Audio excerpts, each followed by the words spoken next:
नमस्कार, स्वागत है आपका राज्यसभा टीवी में। मैं हूं आपके साथ अमृता चौरसिया। ये शुरुआत करते हैं मुख्य समाचारों के साथ।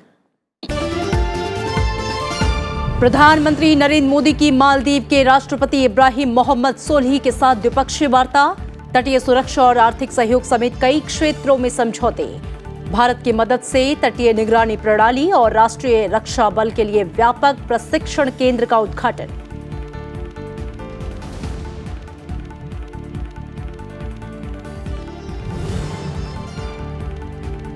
प्रधानमंत्री नरेंद्र मोदी को मिला मालदीव का सर्वोच्च नागरिक सम्मान। राष्ट्रपति इब्राहिम मोहम्मद सोलिह ने ऑर्डर ऑफ निशानिजुद्दीन से नवाजा। प्रधानमंत्री मोदी थोड़ी देर में मालदीव की संसद को करेंगे संबोधित। रविवार को श्रीलंका का करेंगे दौरा।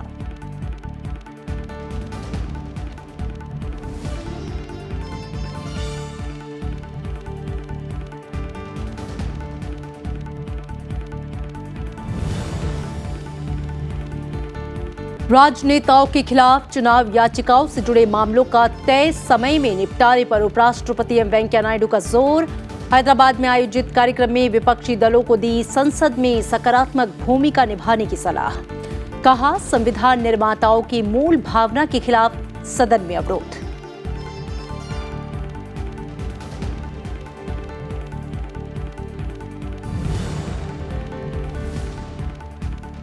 लोकसभा चुनाव में शानदार प्रदर्शन के बाद पश्चिम बंगाल में टीएमसी समर्थकों का बीजेपी में शामिल होने का सिलसिला जारी। दार्जिलिंग नगरपालिका के 17 पार्षदों ने थामा बीजेपी का दामन। चुनाव के जरिए जल्द होगी चेयरमैन की नियुक्ति।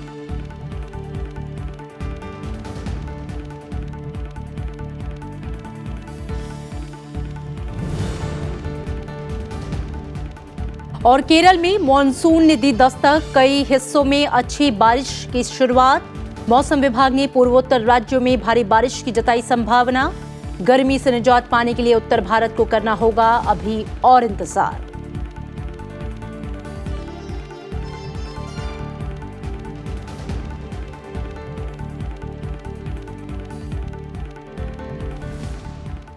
और आइए बुलेटिन की शुरुआत करते हैं प्रधानमंत्री नरेंद्र मोदी के मालदीव दौरे से।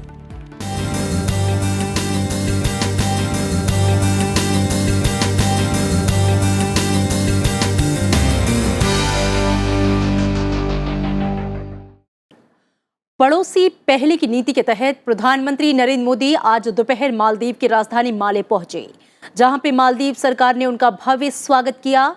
2011 के बाद किसी भारतीय प्रधानमंत्री की ये पहली द्विपक्षीय मालदीव यात्रा है।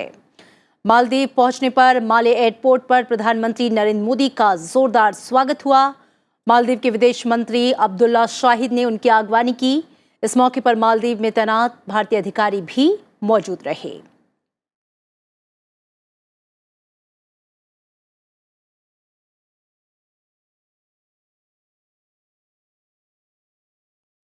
रिपब्लिक स्क्वायर पहुंचने पर प्रधानमंत्री नरेंद्र मोदी का मालदीव के राष्ट्रपति इब्राहिम मोहम्मद सोलिह ने स्वागत किया।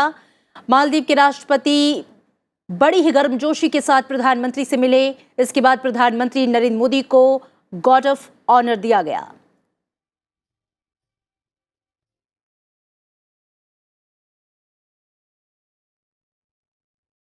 और इसके बाद प्रधानमंत्री नरेंद्र मोदी मालदीव के राष्ट्रपति इब्राहिम मोहम्मद सोलिह से उन्होंने आपसी हितों के मामलों पर चर्चा की। दोनों देशों के बीच महत्वपूर्ण समझौतों पर और सहमति पत्रों पर हस्ताक्षर हुए। साथ ही साझा प्रेस कॉन्फ्रेंस में प्रधानमंत्री नरेंद्र मोदी ने मालदीव के विकास और समुद्री सुरक्षा के क्षेत्र में हर मुमकिन मदद का भरोसा दिलाया।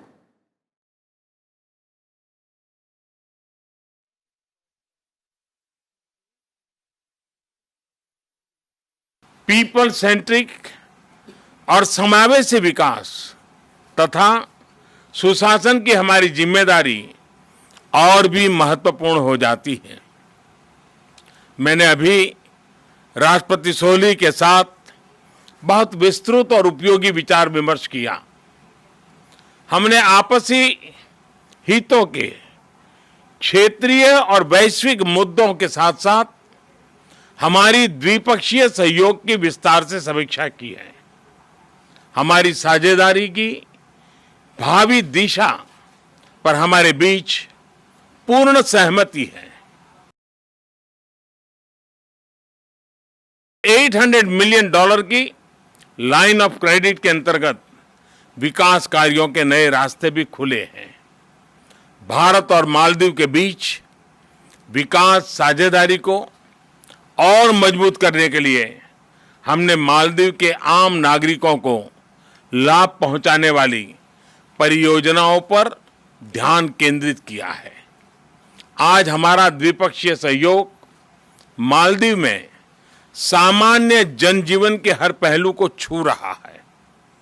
विभिन्न द्वीपों पर पानी और सफाई की व्यवस्था, छोटे और लघु उद्योगों के लिए पर्याप्त वित्त व्यवस्था, बंदरगाहों का विकास, कॉन्फ्रेंस और कम्युनिटी सेंटर्स का निर्माण, क्रिकेट स्टेडियम का निर्माण, आपातकालीन चिकित्सा सेवाएं, एम्बुलेंस सेवा, तटीय सुरक्षा सुनिश्चित करना, आउटडोर फिटनेस उपकरण की व्यवस्था, ड्रग डिटॉक्स सेंटर, स्टूडेंट फेरी, कृषि और मत्स्य पालन, नवीकरणीय ऊर्जा और पर्यटन, ऐसे अनेक भारतीय सहयोग के प्रोजेक्ट से मालदीव के लोगों को सीधा फायदा पहुंचता है। प्रधानमंत्री को किसी विदेशी नागरिक को दिए जाने वाले मालदीव के सर्वोच्च सम्मान निशान इजुद्दीन से सम्मानित किया गया। सर्वोच्च नागरिक सम्मान निशान इजुद्दीन मिलने के बाद पीएम मोदी ने मालदीव का आभार जताया। उन्होंने कहा कि ये पूरे देश का सम्मान है।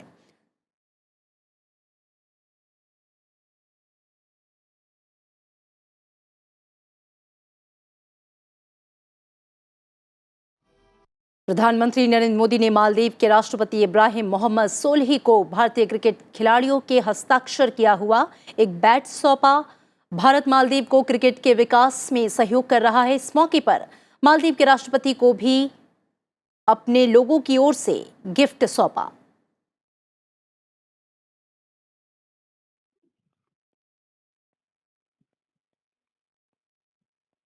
और मालदीव से मेरे सहयोगी अखिलेश सुमन मेरे साथ जुड़े, उनसे बातचीत करेंगे। अखिलेश, आज जिस तरीके से प्रधानमंत्री का वहां स्वागत हुआ, वहां पे सर्वोच्च नागरिक सम्मान से उन्हें नवाजा गया और संयुक्त प्रेस वार्ता के बाद प्रधानमंत्री ने जिस तरह से कहा कि वो दोनों देश की जो विकास की साझेदारी है उसको और मजबूत करना चाहते हैं, उसे और आगे बढ़ाना चाहते हैं। मैं सबसे पहले जानना चाहूंगी जो महत्वपूर्ण समझौते हैं जिन पर हस्ताक्षर हुए हैं उनके बारे में। देखिए, 6 महत्वपूर्ण समझौते हुए हैं अमेरिका, और वो 6 महत्वपूर्ण समझौते ऐसे हैं जो मालदीव और भारत के बीच में कनेक्टिविटी को बढ़ाएंगे जी। और मालदीव के लोगों की जो क्षमता है, इसे कहते हैं कि इनेबलिंग रिसोर्स बढ़ाने के लिए, उस तरह के एग्रीमेंट हुए हैं जी। और उन एग्रीमेंट में सबसे जो अहम बात यह है कि भारत ने मालदीव को ये पहले से ही वादा किया है कि मालदीव के विकास में भारत हर तरह की सहायता करेगा जी। तो इस तरह के जो समझौते होते हैं वो समझौते ऐसे होते हैं जिनमें कि आप मालदीव की जो क्षमता है, मालदीव की जो मानव संसाधन है, उस मानव संसाधन को आप सहयोग करते हैं ताकि मालदीव अपने लोगों को ट्रेनिंग दे सके, मालदीव अपने लोगों को इस तरह की स्थिति में ला सके ताकि यहाँ अगर भारत कोई निवेश करता है, यहाँ अगर कोई विकास के कार्यक्रम होते हैं तो उसको संचालित करने की क्षमता उनके पास होनी चाहिए। तो इस तरह से देखें अगर तो मालदीव के साथ भारत के जो समझौते हुए हैं उनमें जो खास बात ये है कि एक एमओयू है हेल्थ के मामले में सहयोग करने का, एक एमओयू है, एक एमओयू है हाइड्रोग्राफी के मामले में, एक एमओयू है पैसेंजर एंड कार्गो सर्विसेज के बारे में, जो समुद्र में पैसेंजर और कार्गो सर्विसेज होते हैं, एक चौथा एमओयू है cooperation in customs capacity building जी, और पांचवा है MOU national centre for good governance, जो प्रशासनिक जो क्षमता बढ़ाने की बात होती है उसके बारे में एमओयू है। उसके अलावा टेक्निकल एग्रीमेंट और sharing while seeking information between Indian Navy and Maldives National Defense Forces, इसके बारे में एमओयू है। और उसके अलावा जो 2 अहम प्रोजेक्ट हैं उन प्रोजेक्ट का उद्घाटन आज किया गया है। वो जो अहम प्रोजेक्ट है composite training centre for Maldives defence services और दूसरा है कोस्टल सर्विलेंस रडार सिस्टम। ये 2 प्रोजेक्ट का उद्घाटन किया दोनों प्रधानमंत्री नरेंद्र मोदी और मालदीव के राष्ट्रपति सोलिह के द्वारा संयुक्त रूप से।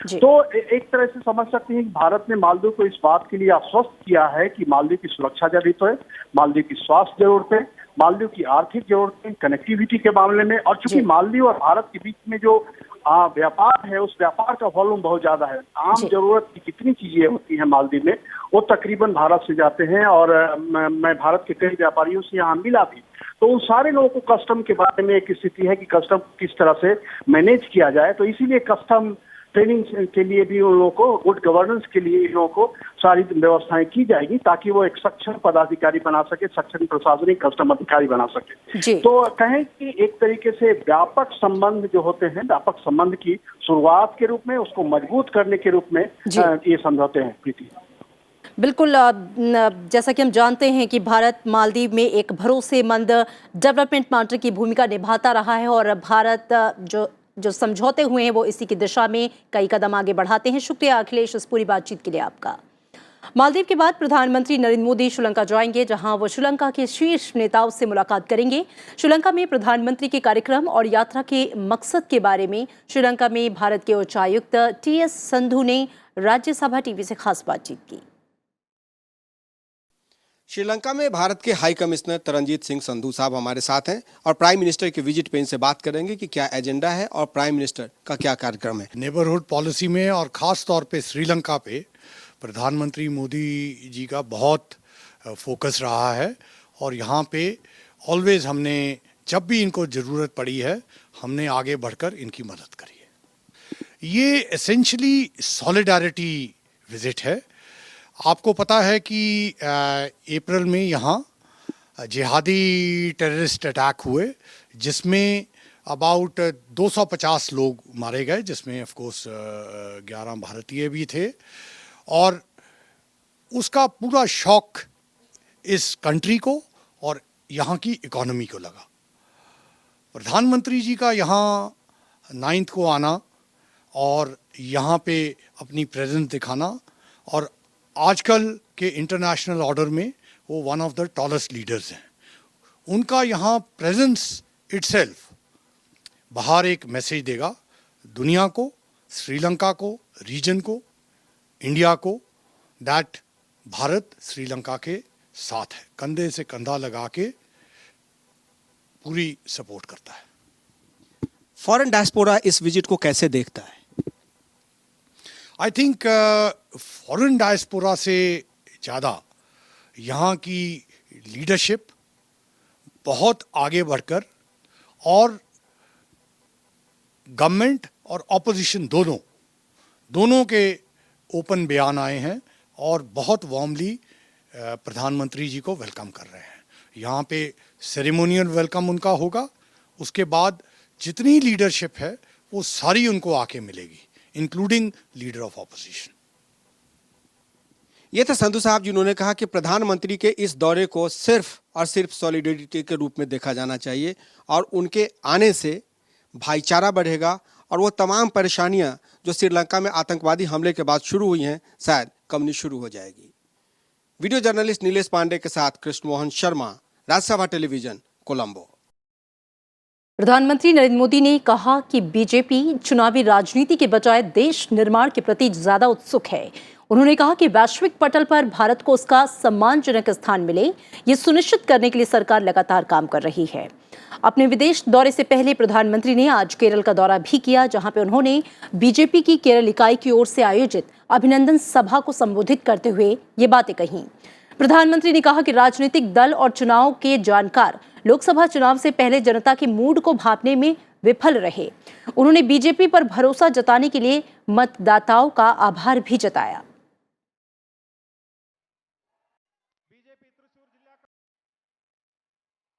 लोकतंत्र में चुनाव अपनी जगह पे है, लेकिन चुनाव के बाद जीत करके आने वाली सविशेष जिम्मेवारी होती है 130 करोड़ नागरिकों की, जो हमें जिताते हैं वो भी हमारे हैं, जो इस बार हमें जिताने में चूक गए हैं वे भी हमारे हैं। केरल भी मेरा उतना ही है जितना मेरा बनारस है। प्रधानमंत्री ने केरल में निपाह वायरस के मुद्दे पर भी बात की। उन्होंने कहा कि केंद्र सरकार अपनी ओर से राज्य सरकार के साथ मिलकर काम कर रही है और सभी तरह की जरूरी मदद मुहैया करा रही है। निपाह वायरस को लेकर के एक चिंता सामने आई है। मैं आप सबको विश्वास दिलाता हूं कि आप निश्चिंत रहिए। भारत सरकार इस घड़ी में पूरी तरह आपके साथ है, केरल सरकार के साथ है और निपाह वायरस के संकट से आप सभी नागरिकों को जो भी आवश्यक व्यवस्थाएं चाहिए उसको पूरा करने के लिए कंधे से कंधा मिलाकर के हम काम कर रहे हैं। और इससे पहले प्रधानमंत्री आज सुबह केरल के गुरुवायूर पहुंचे और प्रसिद्ध कृष्ण मंदिर में विशेष पूजा अर्चना की। एक ट्वीट में प्रधानमंत्री ने बताया कि उन्होंने इस ऐतिहासिक मंदिर में देश की प्रगति और समृद्धि के लिए प्रार्थना की।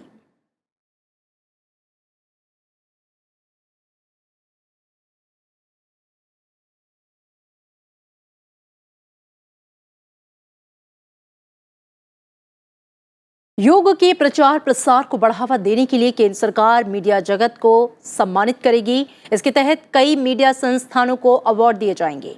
केंद्रीय सूचना और प्रसारण मंत्री प्रकाश जावड़ेकर ने आज इस बारे में ऐलान किया है। प्रकाश जावड़ेकर ने बताया कि अंतर्राष्ट्रीय योग दिवस पुरस्कार के लिए 10 से 25 जून तक योग पर मीडिया के प्रचार प्रसार अभियान पर विचार किया जाएगा। कवरेज करने को लेकर कुल 33 पुरस्कार दिए जाएंगे। ये पुरस्कार अखबार, टीवी और रेडियो पर हिंदी और अंग्रेजी समेत सभी भारतीय भाषाओं में कवरेज के लिए होंगे। यानी तीनों माध्यमों के लिए 11-11 पुरस्कार वितरित किए जाएंगे। हर साल 21 जून को अंतर्राष्ट्रीय योग दिवस मनाया जाता है और इस बार योग दिवस का मुख्य आयोजन झारखंड की राजधानी रांची में होना है, जिसमें प्रधानमंत्री नरेंद्र मोदी भी शामिल होंगे। साथ ही तमाम केंद्रीय मंत्रियों के साथ विभिन्न संगठन भी देश विदेश में योग कार्यक्रमों का आयोजन करेंगे। 10 जून से 25 जून तक मीडिया हाउसेस ने जो तय किया है, कि कार्यक्रम किए हैं, उस सब का संकलन हमें 25 तारीख के बाद मिलेगा और मिलने के बाद 6 जूरीज उसको देखेंगे और इसमें हिंदी और सभी भारतीय 22 भाषाएं जो संविधान में लिखी है, उन सभी भाषा के माध्यमों के कामों का जायजा लिया जाएगा। उसमें कोई भी पार्टिसिपेट कर सकता है। पश्चिम बंगाल में सत्तारूढ़ टीएमसी समर्थकों का बीजेपी में शामिल होने का सिलसिला जारी है। आज दार्जिलिंग नगरपालिका के 17 पार्षद दिल्ली में बीजेपी में शामिल हो गए। दरअसल टीएमसी के समर्थन वाले गोरखा जनमुक्ति मोर्चा के विनय तमांग गुट के इन पार्षदों ने एक साथ बीजेपी में शामिल होने का फैसला किया, जिन्हें बीजेपी महासचिव कैलाश विजयवर्गीय के साथ मुकुल रॉय और दार्जिलिंग के सांसद राजू विष्ट की मौजूदगी में सदस्यता दिलाई गई। इसी के साथ दार्जिलिंग नगरपालिका में अब बीजेपी का वर्चस्व हो गया है। दार्जिलिंग नगरपालिका में 30 में से अब बीजेपी 17 पार्षद हैं और इसके साथ ही बीजेपी प्रमुख दल बन गई है। दार्जिलिंग नगरपालिका में कुल 32 सीटें हैं और एक सदस्य का निधन हो गया और एक ने इस्तीफा दे दिया। सबसे बड़ी पार्टी होने के नाते बीजेपी जल्द ही चुनाव कर चेयरमैन नियुक्त कर सकती है। लोकसभा चुनाव में अन्य राज्यों के साथ साथ पश्चिम बंगाल में भी बेहतरीन प्रदर्शन के बाद से राज्य में ऐसे परिवर्तन देखने को मिल रहे हैं। कुछ दिनों पहले ही उत्तर 24 परगना की 4 नगरपालिकाओं के ज्यादातर पार्षद बीजेपी में शामिल हुए थे। इन नगरपालिकाओं में भाटपाड़ा, नौहाटी, कचरापाड़ा और हालीसहार शामिल हैं। लोकसभा चुनाव में बीजेपी ने पश्चिम बंगाल की 42 में से 18 सीटों पर जीत दर्ज की है।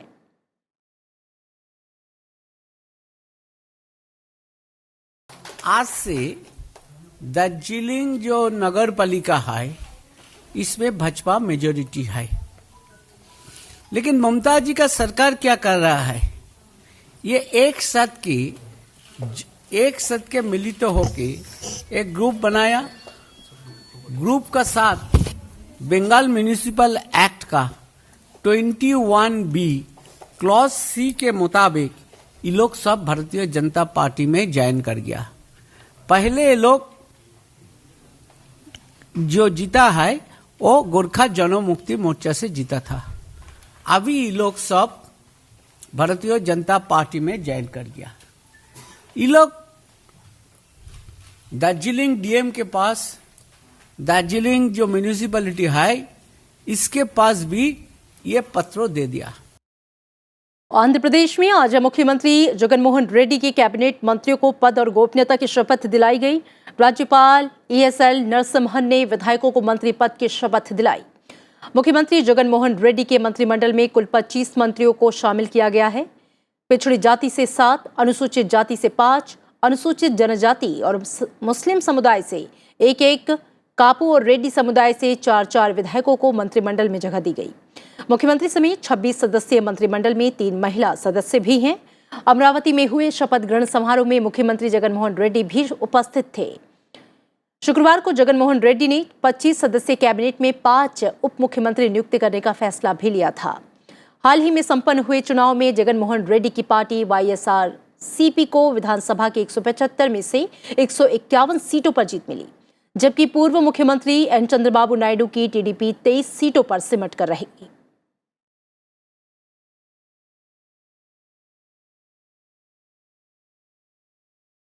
अक्सर आपने सुना होगा कि वक्त पर दवा या खून ना मिल पाने की वजह से मरीज को बचाया नहीं जा सका, लेकिन जरा सोचिए कोई ऐसी तरकीब निकाली जाए जिससे वक्त पर मरीज को इलाज देने में कोई दिक्कत पेश ना आए। उत्तराखंड के दुर्गम पहाड़ियों के बीच बसे एक गांव में मरीजों के लिए एक ऐसी ही तरकीब कामयाब हुई है, जिसमें इलाज के लिए खून या दवा भेजने के लिए ड्रोन का इस्तेमाल किया जा सकेगा। देखिए ये खास रिपोर्ट।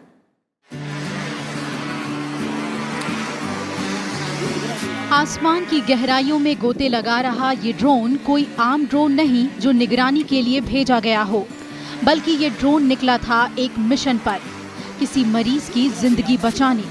मरीज को बचाने की कोशिश में जुटे डॉक्टरों ने इस ड्रोन का बेसब्री से इंतजार किया, क्योंकि ड्रोन के पास एक मरीज के लिए खास ब्लड ग्रुप का खून था, जिसे ड्रोन की मदद से सिर्फ 18 मिनट में उस तक पहुंचाया गया। दरअसल प्राथमिक स्वास्थ्य केंद्रों में आने वाले मरीजों के ब्लड सैंपल जांच के लिए जिला अस्पताल टिहरी की प्रयोगशाला तक पहुंचाने के लिए ड्रोन सेवा का प्रस्ताव रखा गया था, जिसका सफलतापूर्वक ट्रायल किया गया है। बराड़ी में ड्रोन द्वारा एक ट्रायल लिया गया था, जिसमें मरीज का ब्लड सैंपल नंदगांव, जो कि एक 30 किलोमीटर जिला चिकित्सालय से दूरी है, जो कि 18 मिनट में ड्रोन द्वारा यहाँ लाया गया, जो कि एक सक्सेसफुल ट्रायल रहा। इस ड्रोन को IIT के छात्रों द्वारा विकसित किया गया है, जिसका डेमो इन छात्रों ने दिखाया। इस ड्रोन की लागत 10 से 12 लाख है, जिसे आसानी से टेक ऑफ या लैंड कराया जा सकता है। इलेक्ट्रिक पावर से संचालित होने वाला ये ड्रोन 400 ग्राम तक का भार आसानी से उठा सकता है।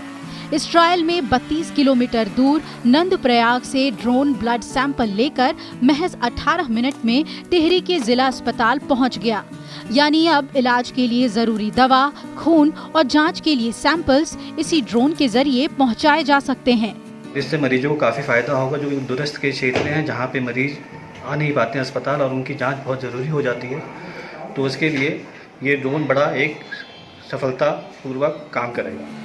टेलीमेडिसिन सेवा 555 की सफलता के बाद ड्रोन के जरिए स्वास्थ्य केंद्रों में इमरजेंसी डिलीवरी कराने की मांग की गई थी, क्योंकि दूर दराज के लोग वक्त पर शहरों के अस्पताल तक नहीं पहुंच पाते थे। ड्रोन के जरिए मेडिसिन डिलीवरी का सफल ट्रायल ये उम्मीद जगाता है कि आने वाले समय में स्वास्थ्य सेवाएं दुर्गम इलाकों में भी आसानी से पहुंचेंगी। Bureau report, Rajya Sabha TV. और एक हफ्ते की देरी के बाद आखिरकार मॉनसून ने आज केरल में दस्तक दे दी। इसके साथ ही देश में 4 महीने की बारिश के मौसम की आधिकारिक शुरुआत हो गई। मौसम विभाग ने ये उम्मीद जताई है कि अगले 48 घंटों में मॉनसून लक्षद्वीप और केरल के बाकी हिस्सों के साथ साथ तमिलनाडु में भी आगे बढ़ेगा। मॉनसून की शुरुआत के साथ ही नागालैंड, मणिपुर, मिजोरम और त्रिपुरा में भारी वर्षा होने की संभावना है। साथ ही असम, मेघालय, केरल और पश्चिम बंगाल में भी भारी बरसात के आसार हैं। भारतीय मौसम विभाग के महानिदेशक मृत्युंजय महापात्रा ने बताया कि आज केरल के कई हिस्सों में अच्छी बारिश हुई है, जो मानसून की अच्छी शुरुआत है। हालांकि अनुमान ये है कि इस बार मानसून की बारिश करीब 93% रहेगी, जो औसत से कम है। मौसम विभाग के मुताबिक 96 से 104% के बीच बारिश को औसत या सामान्य माना जाता है।